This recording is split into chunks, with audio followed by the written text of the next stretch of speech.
He makes her bid for a little piece of history. Hello and welcome to another episode of The Run of the Race. As we near the end of the Ascot season, Mark Warwood, it's almost all over, only one more meeting to come, and it was a good meeting on the weekend. Certainly was. If your name was Brodie Kirby, rode half of the car from just the 6 rides. He's now second in the premiership for the apprentices, just 3 behind Taylor Stone. It was an extraordinary effort from Brodie on the weekend.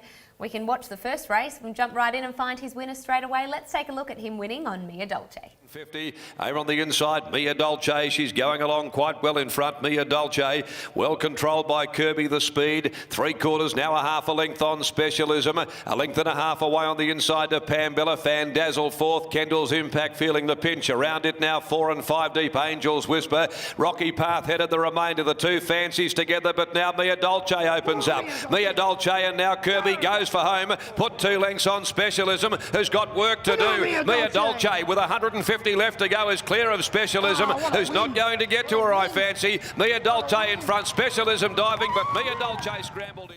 A great story, Mia Dolce, only a $2,000 purchase, and the prize money just keeps on rocketing. But this race, they absolutely walked over 15 lengths slower than benchmark to the 600. Yeah, that makes the files pretty difficult. I am going to follow Mia Dolce here. She's now won 3 in a row. She has got the highest personal best performance of all of the runners in this race, but it's not saying a great deal. So she is a token selection. Going to forgive Specialism. Did match Mia Dolce over the last 600 metres and had the fastest last 2 and 400, but was behind Mia Dolce off that very slow tempo. And I'm going to forget Maisie McGrew. Finished 7th here. Kendall's Impact and Angel Whisper was behind, but they had genuine excuses. Bit of a shame about this horse because on social media, the owner said that they would give 10% of the winnings to a charity supported by Stephen K. Amos, one of the comedians here in Perth. They have donated $1,000 and that's good on them, but unfortunately, no extra prize money. No, unfortunately not, but well done to the Connections for that lovely gesture there. Now, it was a day on Saturday for horses that notched up 3 in a row. We just spoke about Mia Dolce, but this horse here, Touch of Silver, also found his 3rd win in a row. There's Touch of Silver going around them from back in the field. He's going up now, sitting over on the outside of Debolatio, who popped out 3 deep. Down on the rails, Tonka Tough. Fryeresk is camped just behind those, followed by Battle Talk, and still last is Proper Antes. Into the straight they set sail. Noir Daru led, only by a half ahead though on the outside to Diablery, who draws level. A length and a half, Touch of Silver. Tonka Tough about to be presented with the run. Debolatio, then Fryeresk. Coming to the 150, Touch of Silver on the outside had reached the lead from Diablery. On the outside of those is Fryeresk, but Touch of Silver, the grey's going to do it again. Touch of Silver comes away. Touch of Silver, well, this grey has hit a purple patch of form. He's constantly finding himself in the follow file. Does he find himself there again today? Almost by default, I think. He completed his hat-trick on Saturday, fastest sectionals and also the fastest splits from the 8 to the 6, the 6 to the 4 and the 2 to the winning post. If there's a horse I'm going to follow out at this race, it would be Touch of Silver, but they didn't go particularly fast. I'm going to forgive Fryeresk. He is a serial non-winner, this horse, but he did beat all bar Touch of Silver despite that unfavourable tempo. He needs them to go a fair bit quicker than they did on Saturday, and I'm going to forget Proper Antes here. Chloe Azzopardi came back, said the horse raced in a flat manner, but this horse hasn't won since the 2017 RJ Peters Stakes. I think a few people thought it was his day on Saturday. He finished last. Speaking of day on Saturday, you just mentioned Fryeresk as a serial non-winner. I don't know if you can use that phrase when the horse Sigil is going around. Another second, and let's have a look at Salamat getting over the top of Sigil. Jack with Recharger. Valago going up now around the outside of those 3 wide. Then Sigil, who's going to trail him home. Salamart's over on the fence and tacking on Matty's Choice. They're very compact here, only about 3 lengths covered the entire field, which is only 7. Into the home straight, they turn Supreme Force. Got around the corner in front of Peppy Jack. Valago got them both though, quickly joined in, hit the front. 2 lengths, Sigil saved up at the 200. Valago shun the stick, leads the leader. Here comes Sigil though. Is today the day for Sigil? Valago, Salamart now. Salamart, Sigil coming together. Sigil and Salamart, they'll split the line. Oh, it's tight. It's close. Salamart. I shake my head watching the replay again. Sigil just does not want to win. Did you, for a fleeting moment, think that he could possibly win there on Saturday? Yeah, I actually thought he was going to get the chocolates, but he didn't. He does make the file. He's not sacked this time. He's the forgive horse. It was the first time he'd ever run in blinkers. and maybe he will snag one after all, because the performance rating of -2.3 was pretty good. Forgetting Supreme Force here, unplaced all 4 runs this campaign and very disappointing in each of the last 3. And the follow horse, a little bit of a token pick, it is Salamat, probably worth following during that Broome campaign coming up. Fastest sectionals may well go well in the north. Really good to see a big performance by this horse, because obviously it is one that is preparing for the season in Broome, but to get a win at Ascot on a Saturday before heading there probably makes the weights a little bit difficult once it heads to Broome, but clearly the talent is there. All right, let's have a look at the 4th race. This one was won by Sophie Song. On the outside is next of all. I think the saddle might have gone here on Classic Pro, so this puts it as a party at a disadvantage coming to the home corner. Sophie Song's down on the inside from Lookout, followed then by Kelly's Callisto, and then came Mega Zone, Arnie's Boy, back last of all, Forgotten Star, into the home straight. War Class led Inflation. Lookout on the outside, a run comes for Sophie Song, followed by Classic Pro. The saddle has gone. Forgotten Star from last is running on right down the middle of the track. Sophie Song's got up on the inside to join Inflation. Sophie Song ahead clear. Inflation comes at it. Inflation, Sophie Song. Sophie Song lifts, digs in and wins. Sophie Song, who has been so consistent, placed at her last 3 starts, finally got a very deserving victory, but this was only slowly run. They were going nearly 7 lengths slower than benchmark to the 600. Yeah, Sophie Song ran on the charity day for David Reed. Probably wasn't ready that day, but was certainly ready on Saturday and got the job done. She doesn't make the file, just the 2 horses in the file. The forget is Kelly's Callisto, has finished 8th in each of its last 3 races. They've been this preparation, hasn't won since turning 3 years of age, so I'm forgetting Kelly's Callisto. The forgive is Classic Pro. The saddle slipped around 1,000 metres from home, and Chloe As a Party did really, really well just to get to the finish line. I'm also going to follow Classic Pro, because it did look like Classic Pro's race on Saturday was very much in the market. Forgive the run and follow next time. Yeah, certainly feel for the punters that backed Classic Pro. Definitely just rule a line through that race, and hopefully it finds one again soon. All right, that is a look at the first half of the card. We'll take a quick break and be back right after this.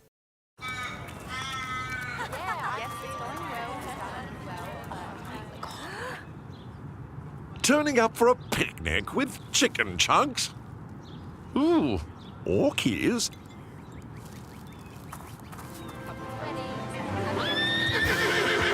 Turning up for a picnic on a horse? Delightful! Life's better with horses. See you at the races. Welcome back to the run of the race, where we are ready to have a look at the back half of Saturday's meeting, which we said was all about horses trying to make a hat-trick of wins. And this horse right here, To Rise Again, was another one to complete 3 in a line. And Friday Fillies is kicked up underneath of Dear Calder with Kakadu last of all. To Rise Again is working over on the outside of Pastry when they come up to the bend, 450 from home. Then came Vina Waltz. Back towards the inside is Son of Bacchus, being followed by Baron Bostock. Dear Calder very deep coming into the home corner. Got right off the track to start its run after these leaders. To Rise Again got the better of Pastry. Vina Waltz followed by Son of Bacchus. Dear Calder now, Son of Bacchus driving through in the middle, but To Rise Again with a kick at the 100-metre mark. It's To Rise Again in front. Son of Bacchus and Dear Calder now lunging at them. They'll come to the line. Oh, there's a great go. Ahead bomber, they're out. To Rise Again wins again over the 1,000 metres. Tempo-wise, they've pretty much gone more or less benchmark to the 600. What do you take out of this race? Yeah, I think To Rise Again is possibly a horse worth following. Doesn't make the file here, just the 2 horses. The forget is Super Stardom. Slow sectionals after settling in midfield, was 3 and 2/5 lengths behind Kakadu at the end. So forgetting Super Stardom. The forgive horses Dear Calder was too far back off the tempo that they did set. Fastest sectionals, including the fastest splits from the 6 to the 4, the 4 to the 2 and the 2 to the winning post. And I do think that Dear Calder is the horse worth following here. Was nearly 8.5 lengths off its PB performance from last start out, but the early tempo was 8 lengths slower in this race, capable of much better, and the way that it finished off suggests there was nothing wrong with the performance. Okay, from one Simon Miller follow horse, I dare say this next one we take a look at will find itself in the follow file, as it has done on previous episodes of the run of the race. Special Reward jumped from barrier 11, had to do it tough outside of the speed, but wow, what a performance this was. Velvet King was able to drive through and lead. It's the Velvet King. Gee, they've gone hard. Led the way 3/4 on Senorita Bonita. Special Reward got posted pretty deep. He's right on top of the speed, coming to the home corner on the outside of Dia Della Razza. Don't Fuss just angling off the fence from Lord Help Me Run. Speeding Comets out there wider. Then Count Tomoz off Salubrious. Lucky Raw followed further back on the outside. Firemaker Undisclosed last of all into the straight. And the Velvet King just in front from Senorita Bonita as a party draws the whip on Special Reward. Dia Della Razza's there. Here comes Don't Fuss. It's Special Reward reaching the lead from the Velvet King. This has been a mighty win. Special Reward. It's Special Reward. It's 4 in a line. A special moment there with Special Reward winning the race, named in memory of Kent Johnson, the man who bred this horse. And I dare say you would have been watching above pretty proud of the horse that Special Reward has become. It had me flashing back to 1980s television and the A-Team, and love it when a plan comes together. And this was a plan I'd hatched earlier in the week, that this race would feature Special Reward. So I was absolutely made up that he won the race. And he makes the file, as you mentioned. He is the follow horse. He was wide in the run. He kept coming. He's now won 4 in a row, and his ratings have been really, really consistent. He is a carnival horse for sure. Forgiving the Velvet King here was an excellent return after winning 2 listed races last campaign. He did lead this race. It was a fast tempo, good run. The Forget horse is Lord Help Me Run. Finished 10th, was his best rating since winning the size at the end of the 2-year-old campaign, but he simply hasn't progressed since being a juvenile.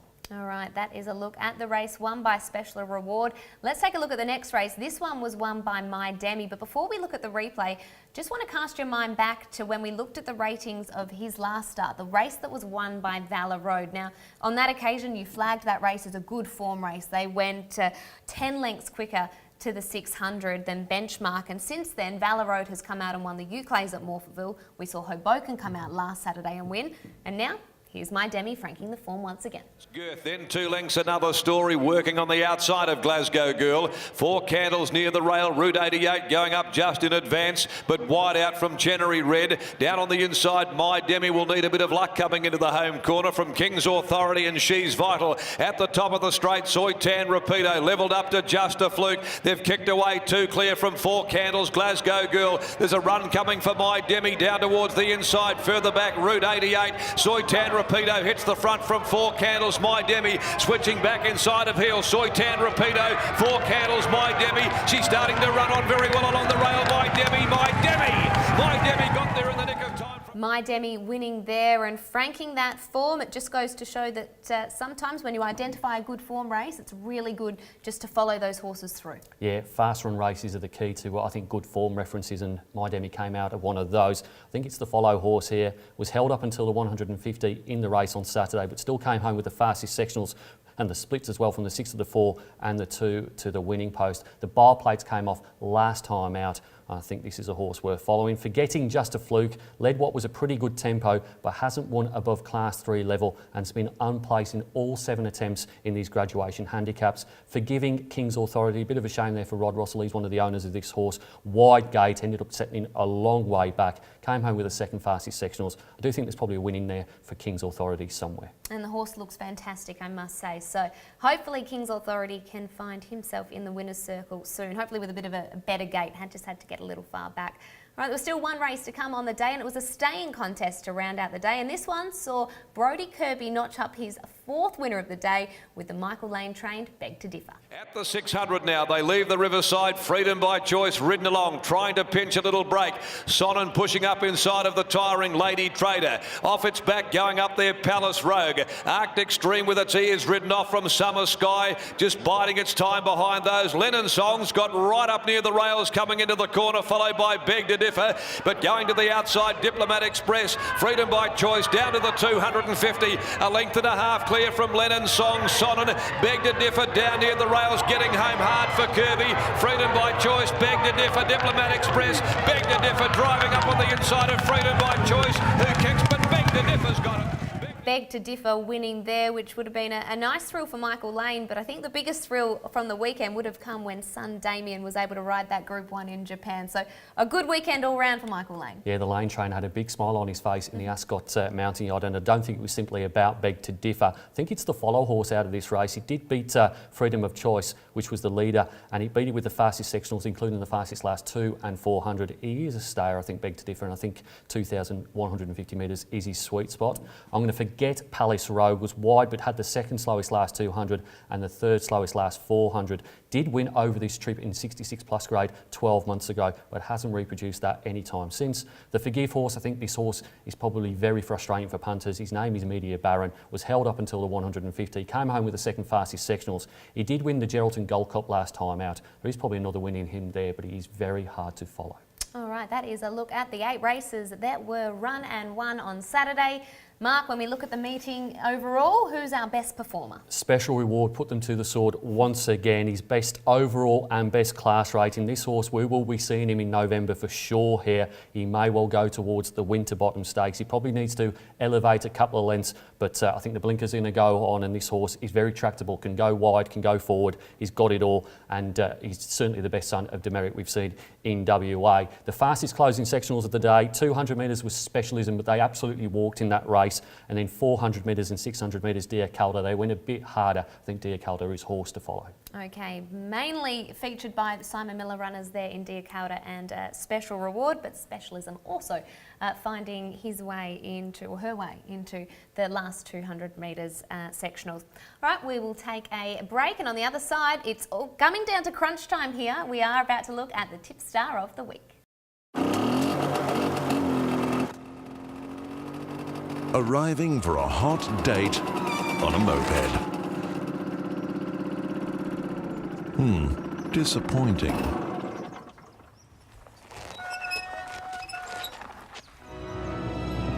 Arriving for a hot date on a horse?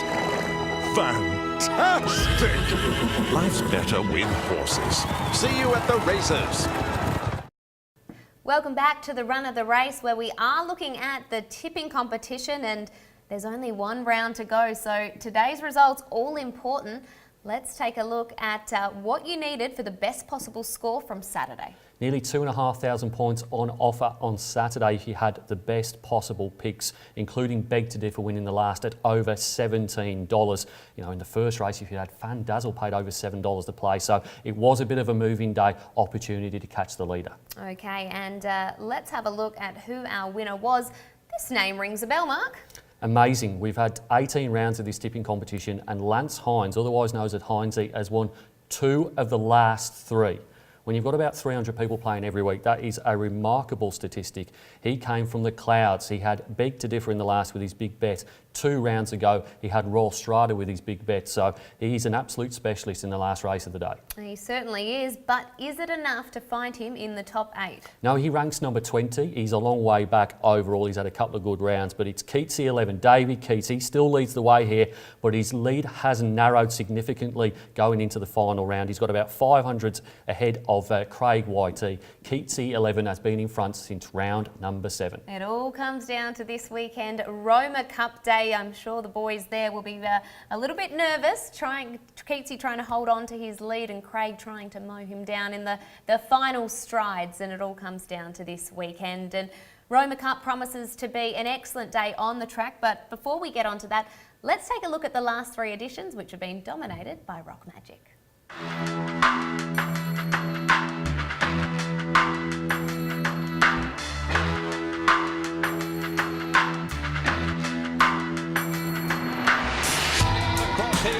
Proceed with cautions coming down the outside. Magnificio hit the front. The run comes for Battle Hero. He's sprinting quickly. Battle Hero goes to Magnificio. Lucky Grey coming down the outside, but Battle Hero with a bit of pike perfection. And Battle Hero beats home Magnificio and Lucky Grey.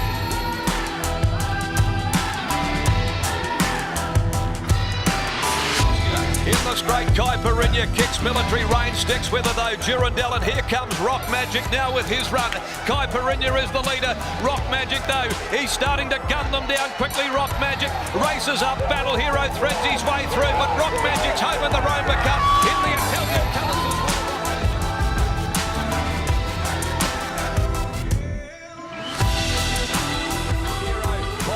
to release the brakes though on Rocky, and here he comes at the 200. He lets down now Rock Magic. He surges clear. Rock Magic, the earth starts to rumble. He boots away from them. Battle Hero holding down second. It's going to be again Jemmy trifecta. They've done it here in the Roma Cup. Rock Magic.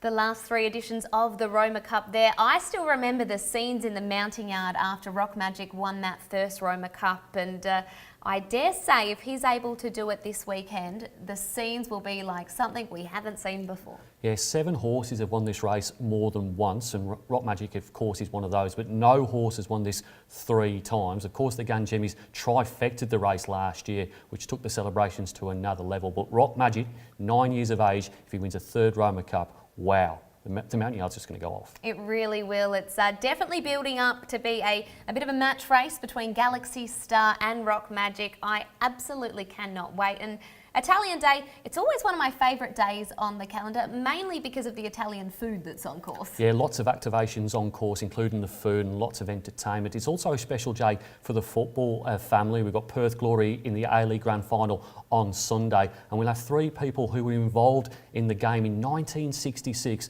That is the origins of the Roma Cup. Roma, the team from Italy, came out here and played WA at Perry Lake Stadium 53 years ago. Roma won 4-2, but WA led 2-1 late in the game. A player from that game and a couple of the administrators, including the coach, they'll be here as guests of Perth Racing on the day. What a wonderful piece of history. Looking forward to meeting them on Saturday. And Horse of the Year, well, Ascot Horse of the Year all comes down to Saturday as well. It's an absolute ripper of a contest. This specialism hit the front on Saturday. Those 2 points in the first race took her to 15, but there's a couple of horses coming at her. Dance Music is on 12 points, as is Galaxy Star. If Dance Music was to win on the weekend and none of the horses above her on the standings got to 16 points, she would be the Horse of the Year because she's 4 from 4. All right, looking forward to that. There's plenty of contests within contests on Saturday. If you're not doing anything, make sure you get here. The last opportunity to get out to Ascot for this season. Cannot wait. If not, we'll catch you next week on The Run of the Race. She makes her bid for a little piece of history.